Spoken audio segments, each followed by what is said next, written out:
Honra a Mikhail Ivanov. E bem, caros amigos, estou extremamente contente por reencontrar-me entre vocês. Então, estou muito contente que me deixem o lugar, porque tenho coisas a lhes dizer e também coisas a ouvir, porque vamos, de rodas soltas, avançar em nossas trocas e, progressivamente, dar-lhes elementos que tenho necessidade de lhes dar. Mas comecemos imediatamente, como de hábito. Eu lhes transmito todas minhas bênçãos, todo o meu amor. Questão. O corpo de estado de ser. Corpo de estado de ser é o que chamamos de espírito? Sim, é o que foi denominado, se preferem, junto aos hindus, o Atman, ou seja, o átomo espiritual, o átomo divino que é de fato o corpo de estado de ser. É preciso que esse corpo seja abrasado para que vocês sejam liberados da matriz e que sua consciência, em toda lucidez, reintegre o corpo da ressurreição tal como foi escrito por São João, Evangelista. Questão. Como se situa, nesse processo, a fonte de cristal? A fonte de cristal, ou o 13º corpo, é a reunificação, é o ponto de junção entre o corpo que vocês habitam pelo momento e o corpo de estado de ser. Quando Miguel lhes disse que eram localizados e localizáveis é justamente com relação à fonte de cristal que é, de algum modo, uma interface multidimensional localizável por nós lá de cima. Questão. Vejo por vezes como que o calor que se liberta da terra, ao redor de meu corpo, é um processo de evaporação. Há processos atualmente de ignição, em vocês, como sabem, do triângulo sagrado, sacro. Alguns de vocês começam a perceber esses fenômenos de vibração espinhosa e de calor por todo o corpo. Esse é um processo que vai se amplificar, durante os próximos dias e semanas. Corresponde efetivamente à ignição do fogo de sua terra, que corresponde à ignição do fogo sobre a terra. Isso corresponde também ao início do reencontro entre o fogo do céu e o fogo da terra. O fogo do céu vem de múltiplos lugares, mas é antes de tudo a irradiação solar, através da ejeção de certo número de corpos de existência que nós liberamos, que virá a vocês, e também a explosão de supernovas que desencadeiam o que é chamado de raios gama, ou seja, irradiações extremamente potentes que têm a particularidade de ionizar suas células e liberar o DNA. Nota. Alguns flashes de raios gama acontecem aqui na atmosfera da Terra, deixando os pesquisadores intrigados desde 1990, quando foram detectados pela primeira vez. Tudo isso está em curso, mas, isso, já se disse. Questão. A subida da Kundalini se fará para todos os seres humanos do planeta. Não, aqueles que não puderem ter o despertar da Kundalini viverão, o que é chamado, aliás, em diferentes profecias, mas que tem uma origem um pouco bizarra, as punições. Mas ninguém pune ninguém, há somente aqueles que não serão capazes de assumir a subida vibratória do fogo.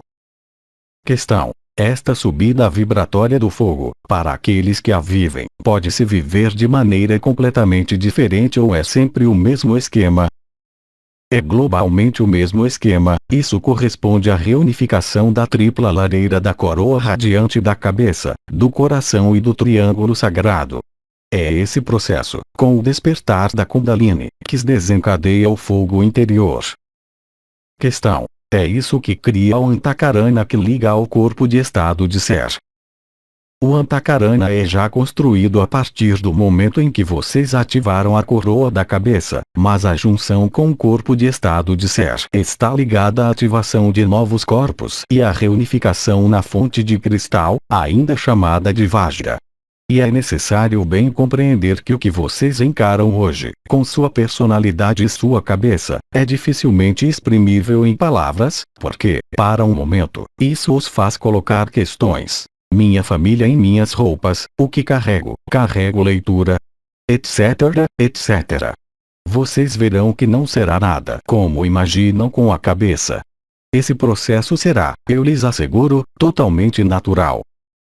Questão. Na meditação, minhas pernas, minha bacia, têm movimentos espontâneos. Isso tem relação com o triângulo sagrado? Sim. Completamente. Assim como o sabem, o que se chama de subida da Kundalini não corresponde unicamente a esse truque que sobe ao longo da coluna, vibrando ou aquecendo. Isso concerne ao conjunto do corpo e concerne também a processos energéticos que não são unicamente ligados ao trajeto da Kundalini, tal como leram nos livros. Questão: como sair da espiral da personalidade? Abrindo a porta, é assim simples. Quanto maior o abandono à luz, mais a personalidade é dissolvida na luz. Mas não se pode sair da personalidade por um esforço de personalidade, não é? Questão: não sinto nada de específico. Quem lhe disse que precisava sentir necessariamente algo? Mas sempre acontece algo. Alguns vivem processos de consciência e outros vivem outras coisas. Questão: foi preconizado beber muito. Os chás são convenientes também.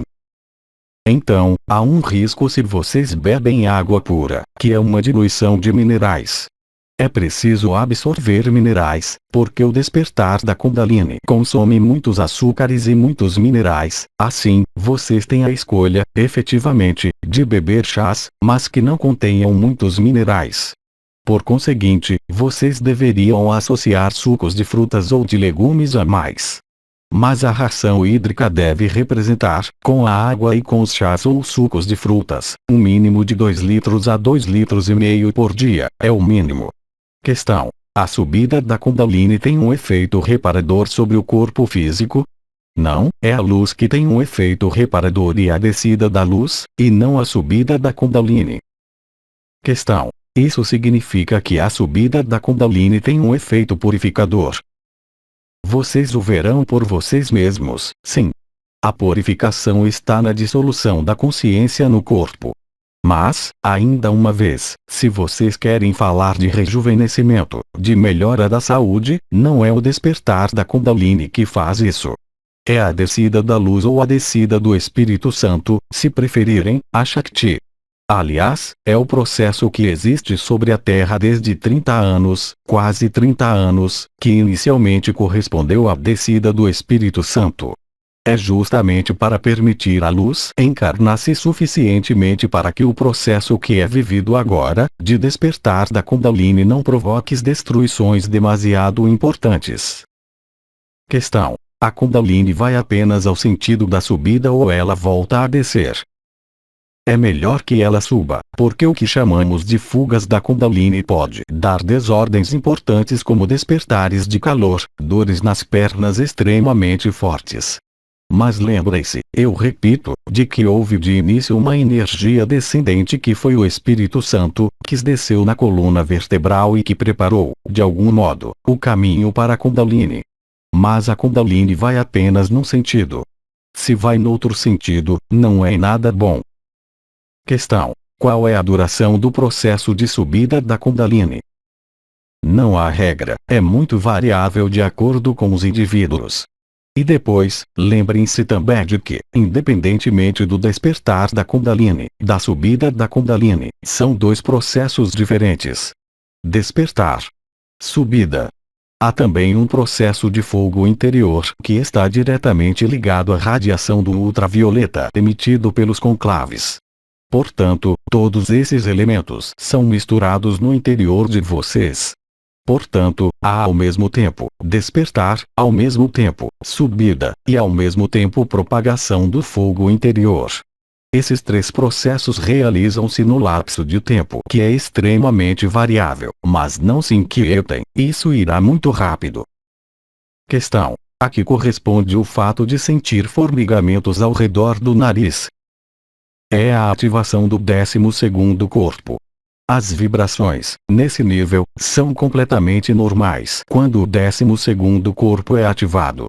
Não temos mais perguntas, agradecemos. Então, caros amigos, até muito em breve, mantenham-se bem, recebam todo o meu amor e continuem a ficar na alegria, porque a alegria expande e a alegria os faz entrar na existência, estado de ser. Não se esqueçam jamais disso. Em minha vida, sempre insisti nisso, não é? Eu lhes digo até muito em breve e vão em paz e mantenham-se de melhor a melhor.